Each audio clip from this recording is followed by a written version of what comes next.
The Sinking City 2 has quietly become one of the most interesting survival horror projects in development right now, especially after the wave of recent gameplay footage and new details that finally clarify what Frogwares is aiming for with this sequel.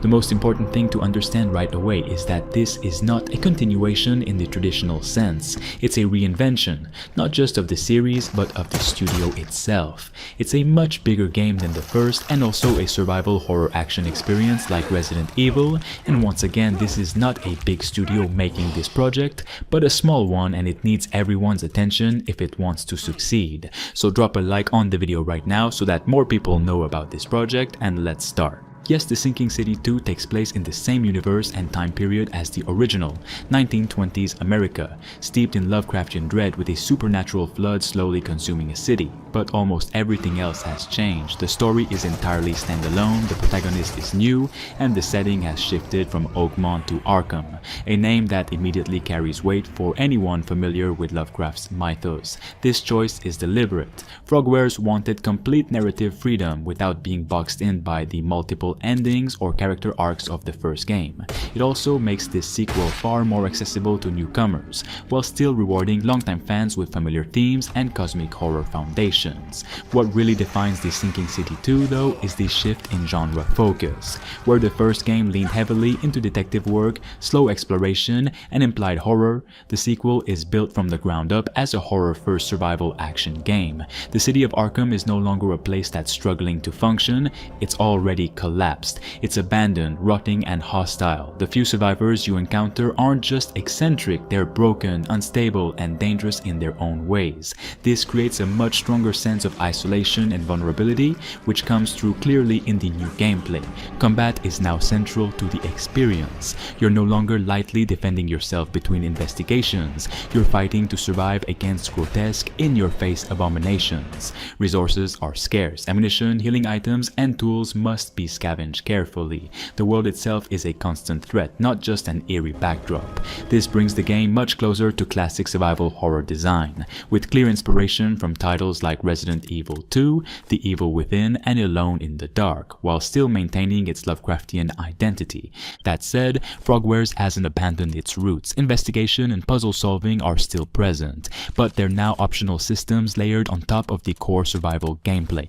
Players who choose to engage with detective work will be rewarded in meaningful ways. Additional lore, alternate paths, hidden areas, supplies, and deeper emotional context. You can technically push forward without digging into every mystery, but doing so may make the journey harder or less informed than it needs to be. This approach strikes a smart balance, allowing players to tailor the experience to their preferences without diluting what the game is trying to be. The city itself plays a massive role in storytelling. Arkham isn't just a setting, it's an active participant in the horror. Streets are partially submerged, buildings are decaying, and interiors feel claustrophobic and unsafe. The semi-open world design emphasizes density over scale, encouraging careful exploration rather than aimless wandering.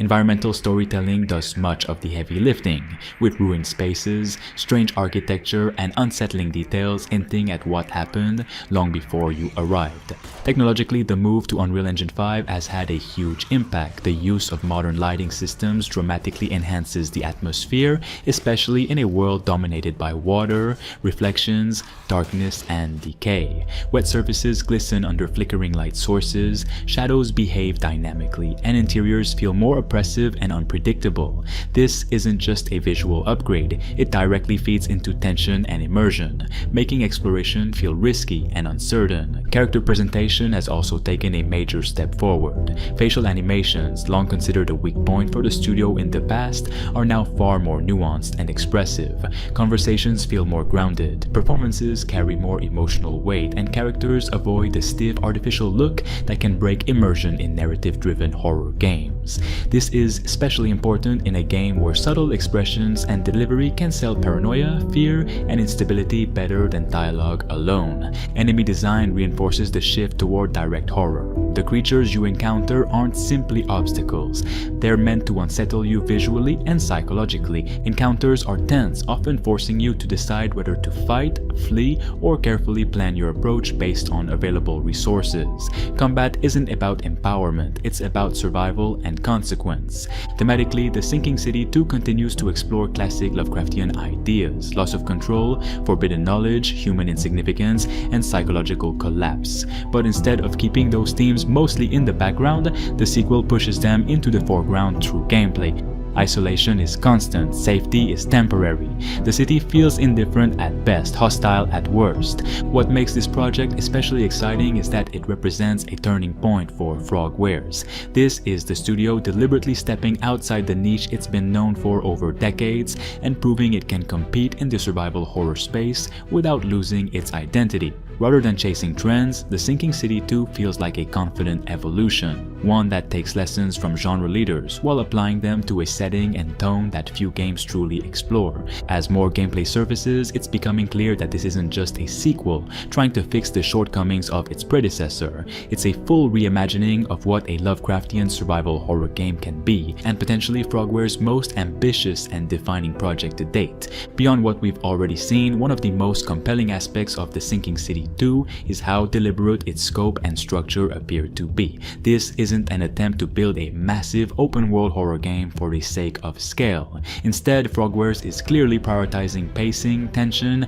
and authored experiences, which is often where survival horror succeeds or fails. The semi-open structure allows the studio to tightly control encounter design, resource placement, and narrative beats while still giving players enough freedom to explore and approach situations differently. That design philosophy extends directly into how danger is handled. Combat is not positioned as something you constantly seek out. Ammunition scarcity, enemy durability, and environmental hazards all reinforce the idea that confrontation is a risk calculation. Do you clear an area now and spend resources, or do you retreat and return later better prepared? That constant pressure is fundamental to survival horror, and from the gameplay shown so far, The Sinking City understands that restraint is just as important as action. Another promising element is how Frogwares is treating optional content. Investigations, side paths, and environmental discoveries aren't filler. They're systems that meaningfully feed back into the core experience. Learning more about Arkham's history, its cult activity, or the nature of the Flood can directly impact how you navigate the city, which routes you unlock, and how prepared you are for future encounters. The setting of Arkham itself deserves special mention. Lovecraft's Arkham has been referenced endlessly across media, but rarely explored as a fully realized, playable space. Frogwares is leaning into that opportunity by treating the city as both a narrative device and a mechanical one. Flooded streets limit movement, abandoned buildings become labyrinths, and vertical spaces introduce risk when visibility is low and escape routes are limited. The environment constantly shapes how encounters unfold rather than serving as a static backdrop. For more on this game and similar games like it, drop a like on the video.